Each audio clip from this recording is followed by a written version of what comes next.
نصلي ونسلم على رسوله الكريم أما بعد فأعوذ بالله من الشيطان الرجيم بسم الله الرحمن الرحيم كتب عليكم القتال وهو كره لكم صدق الله العظيم وقال النبي صلى الله عليه وسلم من مات ولم يعزو ولم يحدث نفسه بالعزو مات على شعبة من نفاق او كما قال علیہ الصلاۃ والسلام۔ ہم روک رہے ہیں باطل کو، ہم روک رہے ہیں باطل کو، کوئی آئے ہمارے ساتھ چلے۔ ہم روک رہے ہیں باطل کو، کوئی آئے ہمارے ساتھ چلے۔ یہ رستہ جنت جاتا ہے جو چاہے ہمارے ساتھ چلے۔ صدر ذی وقار، انتہائی واجب الاحترام اساتذہ اکرام اور مسند انصاف پر تشریف فرما علماء اکرام اور اس پروگرام کو رونق بخشنے والے طلباء اکرام، السلام علیکم ورحمۃ اللہ وبرکاتہ۔ عزیزان من، آج اس تقریری مقابلہ میں جس عنوان کے تحت حاضر خدمت ہوا ہوں وہ ہے جہاد فی سبیل اللہ۔ عزیزان من، لفظی جہاد جوہد سے مشتق ہے جس کا معنی کوشش اور محنت کرنے کے آتے ہیں، اور اصطلاحی شریعت میں اعلاء کلمت اللہ کے لیے اپنے دن من تن کی بازی لگا دینے کو جہاد کہا جاتا ہے۔ چنانچہ آج کوئی قلم سے جہاد کرتا ہے، کوئی زبان سے جہاد کرتا ہے، کوئی درس و تدریس کے ذریعے جہاد کرتا ہے،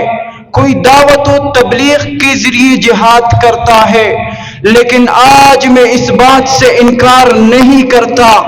کہ زبان سے بھی جہاد ہو سکتا ہے، اور اس بات کو بھی تسلیم کرتا ہوں کہ قلم سے بھی جہاد ہوتا ہے، اور اس بات کو بھی مانتا ہوں کہ درس و تدریس بھی ایک جہاد ہے، اور اس بات کا بھی اقرار کرتا ہوں کہ اخلاص کے ساتھ دعوت و تبلیغ کا عمل بھی ایک بہت بڑا جہاد ہے۔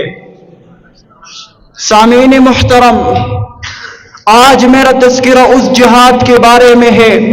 جس سے میرا مقصود وہ جہاد ہے جس کو کلام اللہ نے قتال سے تعبیر کیا ہے۔ میرا بیان اس جہاد کے بارے میں ہے جس کے کرنے والے کو عرف عام میں مجاہد کہا جاتا ہے۔ میرا بیان اس جہاد کے بارے میں ہے جس کی صدائے مدینہ کے گلیوں میں لگتی تھی۔ میرا بیان اس جہاد کے بارے میں ہے جس کی اختیار کرنے کی وجہ سے خالد سیف اللہ بن گئے تھے، حمزہ اسد اللہ بن گئے تھے۔ میرا بیان اس جہاد کے بارے میں ہے جس کے لیے امام بخاری نے کتاب الجہاد کے عنوان سے 241 ابواب باندھے ہیں۔ میرا بیان اس جہاد کے بارے میں ہے جس کے لیے امام مسلم نے 110، امام ابو داود نے 146 اور امام ترمذی نے 115، امام نسائی نے 106، امام نسائی نے 48 اور امام ابن ماجہ نے 146 ابواب باندھ کر اس کے فضائل کو اجاگر کر دیا ہے۔ لیکن افسوس، اے موج حوادث، کچھ لوگ ابھی تک ساحل پہ طوفان کا نظارہ کرتا ہے، کچھ لوگ ابھی تک ساحل پہ طوفان کا نظارہ کرتا ہے۔ بیٹیاں برباد ہوئی برما و فلسطین میں، کیوں جوش آتا نہیں مسلم تیرے شمشیر میں؟ صدر ذی وقار، انتہائی واجب الاحترام، آج میں آپ حضرات کو یہ بتاتا چلوں کہ جہاد جیسے نعمت عظما کو اسلام دشمن عناصر مسلمانوں کی دلوں سے نکال پھینکنا چاہتا ہے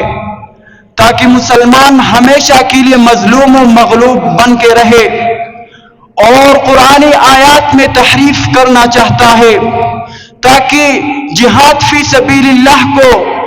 قرآن عظیم کی نسخوں سے معدوم کیا جائے، اور مسلمانوں ہی کے ذریعے جہاد فی سبیل اللہ کو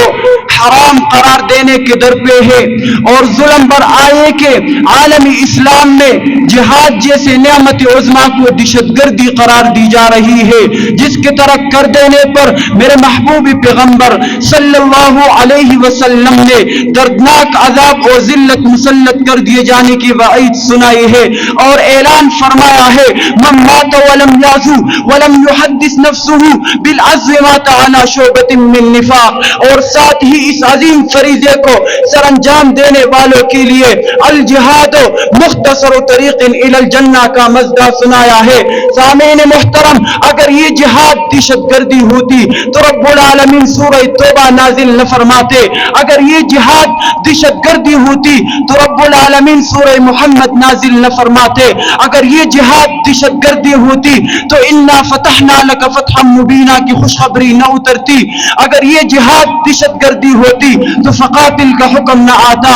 عزیزان من، اسی جہاد کے بدولت تو کیسر و کسرا فتح ہوئے تھے، اسی جہاد کے بدولت تو شام و عراق کی سرزمین پر اسلام کا پرچم لہرایا گیا تھا، اسی جہاد کے بدولت تو 64 لاکھ مربع میل پر اسلام کا ڈنکا بجا تھا، اور چند سال قبل اسی جہاد کی بدولت سرزمین افغانستان پر اسلام کا پرچم لہرایا گیا، اور انشاءاللہ العزیز اسی جہاد کی بدولت پوری دنیا پر اسلام کا پرچم لہرایا جائے گا۔ اٹھو اہل حق اہل باطل سے ٹکرانے کا موسم ہے،